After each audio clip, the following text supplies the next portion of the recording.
네, 오늘 말씀 우리 함께 봉독하도록 하겠습니다. 오늘 말씀 누가복음 18장입니다. 누가복음 18장 15절에서 17절 말씀까지 제가 말씀을 봉독하도록 하겠습니다.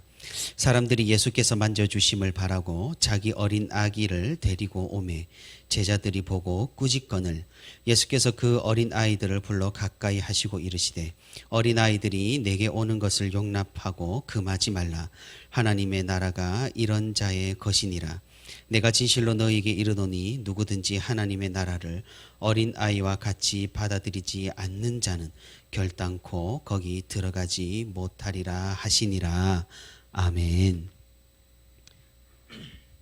오늘도 이렇게 주님과 동행하기 위해 새벽 기도의 자리에 나온 우리 성도 여러분 진심으로 이렇게 만나서 반갑고 또 하나님의 축복이 가득하기를 바랍니다. 오늘 말씀을 듣는 가운데에서도 우리 성도들 깨달음이 풍성하고 위로가 은혜가 가득한 시간이 되기를 소망합니다. 우리는 계속해서 누가복음의 말씀을 우리가 1장부터 해서 차례대로 살펴보고 있습니다. 우리가 복음서를 쭉 차례대로 읽다 보면은 예수님과 관련된 일화가 단락별로 이렇게 구성되어 있음을 살펴볼 수가 있습니다. 예수님의 사역과 그분의 순종에 대한 주제를 이 네 복음서 모두가 가지고 있지만 그 네 복음서 각각 그 서술 방식과 또는 문학적 특징은 다르다는 사실입니다. 왜냐하면 복음서의 저자가 어떠한 청중을 대상으로 하느냐 그리고 또 어떠한 목적으로 이 복음서를 서술했는지가 각기 다르기 때문입니다. 예를 들면 마태복음은 유대인들을 대상으로 쓴 복음서이고 누가복음, 마가복음은 이방인들, 헬라인들을 대상으로 쓴 복음서이고 그리고 요한복음은 노년의 요한이 그 당시 이제 자라나는 어린 그리스도인들을 위하여서 예수님이 어떤 분이신지를 소개하기 위해 쓴 복음서입니다. 그래서 각 복음서를 우리가 살펴보면은 의도적으로 어떤 예수님에 대한 일화의 순서를 어떤 시간 순서가 아니라 주제 순서로 배열하기도 하고 또 예수님께서 말씀하신 그런 흐름에 따라서 강조점을 서로 달리 가져가기도 합니다. 우리는 이런 생각을 할 수가 있습니다. 만약 정말 복음서가 진리의 말씀이고 하나님의 말씀이라면 한치의 오차도 없이 정확해야 하는 것이 아닌가 하는 그런 생각입니다. 그런데 네 가지의 복음서를 우리가 살펴보면 무언가 조금씩 이야기가 다른 부분이 있다는 사실을 발견하기도 합니다. 예를 들어 우리가 내일 살펴볼 부자 관리에 대한 누가복음의 이야기는 다른 복음서에서 마태복음에서는 부자 청년으로 등장을 하고 마가복음에서는 부자 사람이라고 등장하는 것들, 이런 것들이 있다는 것이죠. 이는 이야기가 다른 것이 아니라 기록자가 예수님께 질문한 사람의 정체성을 어떤 것으로 보았느냐에 따라서 이 기록 시선이 달라진 것이라고 볼 수가 있는 것입니다. 그래서 이런 차이가 난다고 어떤 사람들은 성경의 무호성을 거부하기도 하는 그런 사람들이 있다는 것이죠. 하지만 그런 생각은 바람직하지 않습니다. 성령 하나님의 영감은 그렇게 획일적이고 천편일률적이지 않다는 사실입니다. 무슨 사람이 성경을 기록할 때 기계처럼 영에 사로잡혀서 하나님께서 읊어주신 바대로 옮겨 적은 것이 아니라는 사실이죠. 우리 신앙의 모습을 봐도 그렇지 않습니까? 한 분 삼위일체 하나님을 동일하게 섬기지만 우리는 모두 각기 다른 양상으로 살아갑니다. 마찬가지로 하나님께서는 성경을 기록하실 때 기록한 사람의 모든 것을 사용을 하셨습니다. 그 사람의 배경, 지식, 문화, 의도와 목적, 그리고 말하고자 하는 주제. 하나님께서는 이 모든 영역을 사용하심으로 영감하셔서 성경을 기록하게 하셨습니다. 그러니 성경은 누군가 기계적으로 수동적으로 기록한 것이 아니라는 것이죠. 기록한 사람의 인생이 녹아있고 일생이 스며든 그런 작품입니다. 하지만 그렇다고 하더라도 그 이전에 이를 기록하게 역사하신 성령 하나님이 계시니 따라서 성경의 1저자는 하나님이시고 두 번째 저자가 기록자인 셈입니다. 오늘 우리가 읽은 누가복음, 이 누가는 의도적으로 예수님께서 비유로 말씀하신 이야기 뒤에 예수님이 만난 사람들에 대해 성경을 기록을 하고 있습니다.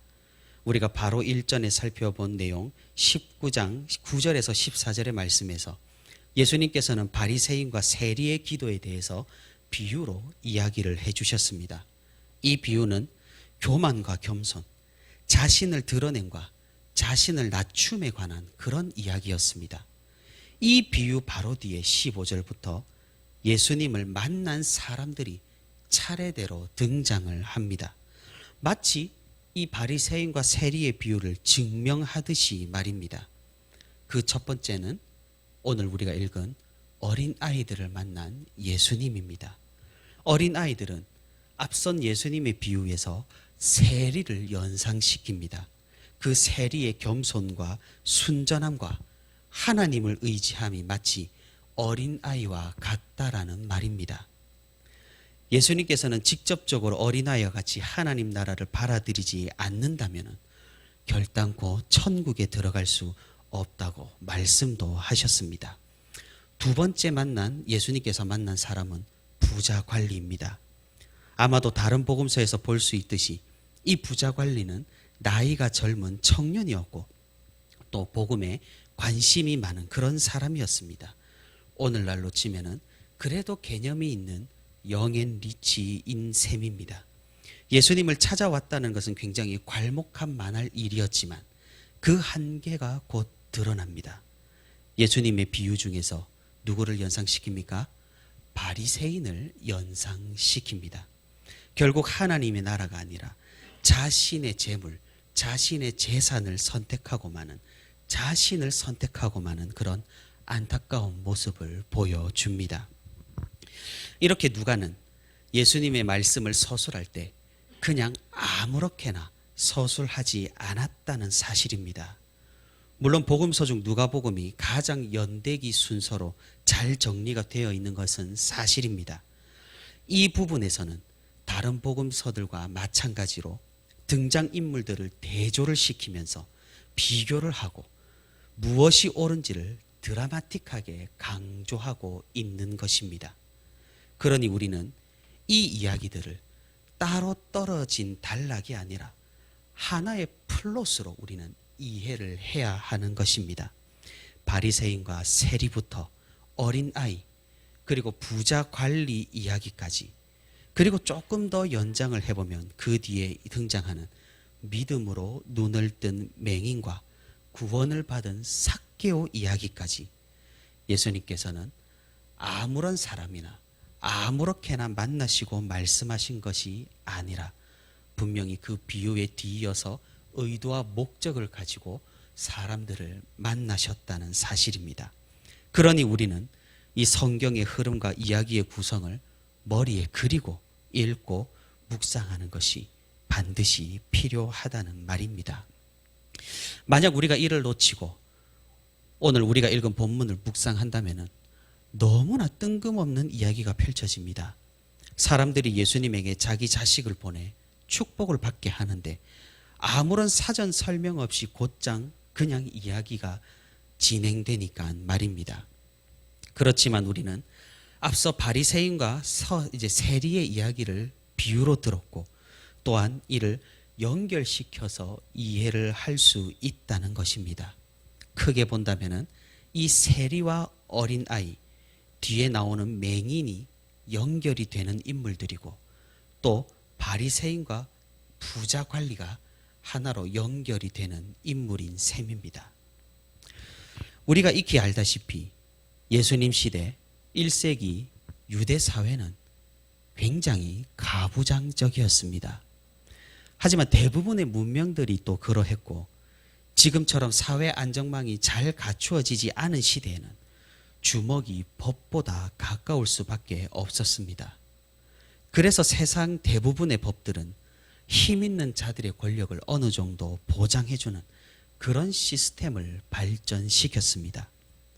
하지만 성경의 율법은 세상의 법들과는 완전히 달랐습니다. 오히려 그 옛날 가부장적 시대에 시대를 역행하는 약자를 돌보고 이방인을 위하며 나그네를 대접하는 것을 하나님께서는 율법으로 법으로 지정하시고 이스라엘의 문화로 만드셨던 것입니다. 예수님께서는 이 땅에 오신 하나님이십니다. 그러니 예수님의 말씀과 율법은 배치가 되지 않는 것이죠. 우리는 흔히 예수님의 말씀인 복음과 구약의 율법을 상충되는 것으로 이해하기가 쉽습니다. 하지만 그런 이해는 잘못된 것이죠. 율법과 그리스도가 바로 복음입니다. 복음의 율법이 빠지지 않는다는 말입니다. 하지만 예수님과는 달리 이스라엘 사람들은 하나님의 율법을 온전하게 이해하지 못했던 것 같습니다. 아마 우리라도 그렇게 할 것 같습니다. 하나님의 말씀과 명령이 있다 하더라도 우리는 세상과 계속해서 영향을 주고받으며 살아갑니다. 당연히 세상의 법칙에 영향을 받고 세상의 유혹에 흔들릴 수가 있습니다. 그러니 하나님의 말씀과 그 지역의 문화가 섞인 특이한 교회 문화가 생겨나기도 합니다. 이스라엘 사회도 그러했습니다. 하나님께 창조 질서와 율법으로 가정에서 남자에게 권위를 주고 남자에게 이런저런 책임을 주셨지만 그렇다고 그 남자가 가정을 마음대로 할 수 있는 것은 아니었습니다. 하나님을 믿는 가정은 서로를 존중하며 성에 따른 각자가 맡은 역할을 충실히 해내며 그 가정의 화목과 존중으로 하나님께 영광이 되고 타의 모범이 되는 것이 지상 목표였습니다. 하지만 이스라엘 사회는 이것을 율법으로 인해 추구를 했습니다만 당연히 이방 사회의 풍습에 침투를 받고 영향을 받았습니다. 그리고 사람은 이미 타락을 했기 때문에 하나님을 향하는 노력을 하지 않는다면 그 방향성은 항상 죄로 치우쳐지기 마련입니다. 그렇기 때문에 이 이스라엘 가정들도 세상 다른 나라의 그런 가치관과 풍습에서 자유롭지 못하게 되어버리는 것입니다. 이런 사실은 구약 시대에 더욱 자세하고도 명확하게 살펴볼 수가 있습니다. 사사기를 거치고 왕국을 거치며 이스라엘 사회는 주변 이방 사회와 동화되어 전혀 구별할 수가 없는 지경까지 나아갔던 그런 역사가 있는 것입니다. 구별되는 것은 거룩함입니다. 하나님께서 요구하신 그 거룩을 끝내 실패하고 나서야 그리스도께서 그 땅에 오신 것입니다. 이런 상황에서 유대인 가정은 가부장적이었고 성인 남성이 사회에서 중요한 지위와 위치를 차지했으며 여성과 아동들은 존중받지 못하고 그 뒤를 따르는 부차적인 존재로 여겨졌던 것입니다. 그래도 여성들은 그나마 사회적으로 대우가 조금 나았습니다. 어린아이들은 거의 존재가 미미할 정도로 무시를 당했고 성인식을 하기 전까지는 사회 구성원으로 전혀 인정을 받지 못했던 것입니다. 하지만 사회적으로 그렇다고 해도 자기 자식은 소중한 법이죠. 그래서 부모님들은 자기 자식을 주로 대속죄일 저녁에 장로들이나 율법사에게 데려가 자녀들이 안수를 받고 축복을 받게끔 했습니다. 일종의 관례였던 셈입니다. 당연하게도 예수님은 굉장히 인기가 있었습니다. 그 당시 최고의 랍비, 최고의 율법사, 최고의 선지자였기 때문입니다. 사람들은 자신의 자녀들을 끊임없이 데리고 왔을 것입니다. 하지만 문제는 제자들의 시선이었습니다. 예수님께서는 그 아이들을 축복하신다고 진이 완전히 빠지고 피곤해 하셨을 것입니다. 제자들은 예수님을 걱정했습니다. 그리고 아이들은 제자들에게 하찮은 존재일 뿐이었습니다. 그렇다고 제자들의 잘못은 아니죠. 왜냐하면 그 당시 사회적으로 그런 시선은 너무나 당연하고 일반적이었기 때문입니다. 오히려 제자들이 문제가 아니라 예수님께서 대단하시고 역시 하나님이시라는 사실을 보여주는 것입니다. 예수님께서는 제자들의 걱정을 뒤로 하시고 그 인성의 피곤함을 이겨내시고 견디시며 끝까지 어린 아이들을 축복하시고 돌보시고 안수해 주셨던 것입니다. 그리고 제자들과 모인 사람들에게 알려주십니다. 어린아이들도 하나님의 사랑을 받는 존재들이다. 너희가 하나님의 율법을 잘 이해하지 못하고 세상의 법칙을 따라 어린아이를 무시하지만 하나님의 시선은 그렇지 않다. 이 어린아이들과 같이 나에게 오는 자만이 하늘나라를 상속받을 것이라고 말입니다. 예수님은 계속해서 믿음에 대해서 말씀하시고 계시는 것입니다. 앞에서 세리와 바리새인 기도를 비유로 말씀하신 가운데 세리의 믿음은 무엇이었습니까? 그것은 낮아짐이었고 회개였으며 하나님께 기대는 것이었습니다. 나의 나된 것이 아니라 하나님의 하나님 된 것에 의지하는 그런 마음이었습니다. 그것은 마치 어린아이와 같은 마음이라는 것입니다. 어린아이들이 부모를 의지하는 것처럼, 어린아이들이 순전하게 부모를 믿는 것처럼, 어린아이들이 막연하게 부모에게 기대를 하는 것처럼 예수님은 우리가 하나님께 대하여 그런 믿음을 가져야 한다고 말씀하고 계시는 것입니다. 어릴 때부터 교회를 다닌 성도라면 그 어릴 때 들었던 하나님 나라에 대해서 기억을 하실 겁니다. 어릴 때라 그런지 저는 별 의심을 하지 않았던 기억이 있습니다. 부모님께서 믿으니, 그리고 선생님께서 말씀하시니, 그리고 목사님께서 설교를 하시니 너무나 순진하게 순전하게 하나님 나라가 있다는 사실을 믿었습니다. 하늘에 있고 구름 위에 있다고 사람들이 말한 사실을 너무나 순진하게 믿은 나머지 제가 처음 비행기를 탄 날에 구름 위에 왜 하나님이 없냐고 아버지께 물어서 크게 혼이 난 적도 있습니다. 무슨 말입니까?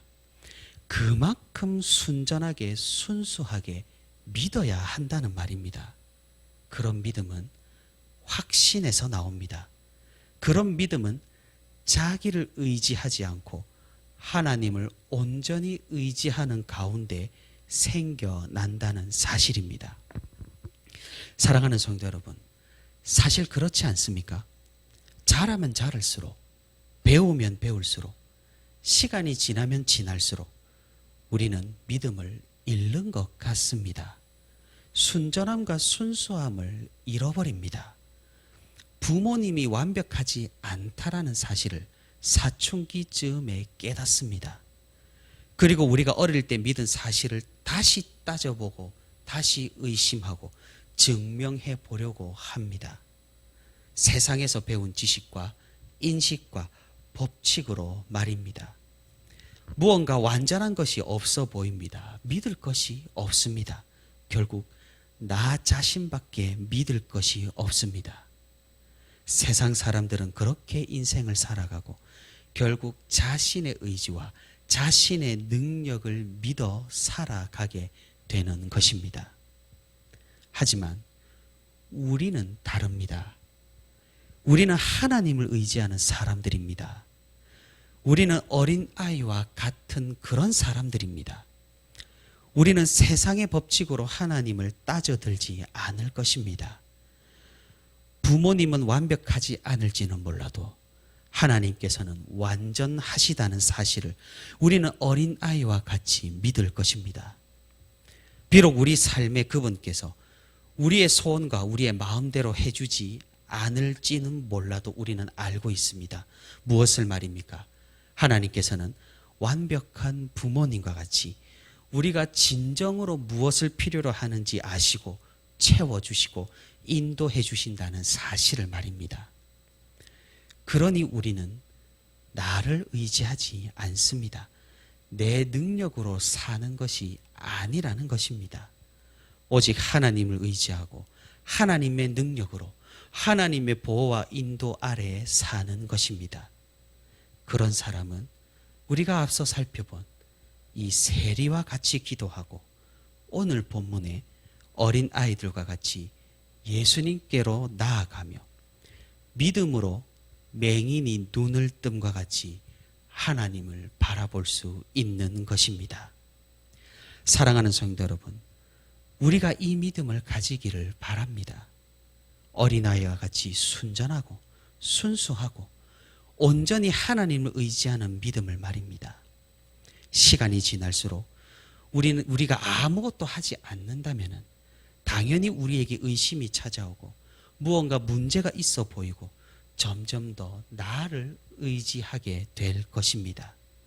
우리가 기도할 것은 이런 죄악으로 향하는 것이 아니라 우리가 거슬러 하나님께로 향하도록 인도해 달라는 그런 세리의 기도일 것이고 어린 아이들의 달려감일 것입니다. 그런 기도와 그런 믿음은 결국 우리의 눈을 밝힐 것이며 결국 우리를 천국으로 인도할 것입니다. 어린아이가 같이 순전하게 주님께로 달려가 그 품에 안기어서 큰 위로와 평화를 오늘도 누리며 살아가는 저와 우리 부천시민교회 모든 성도가 되기를 소망합니다.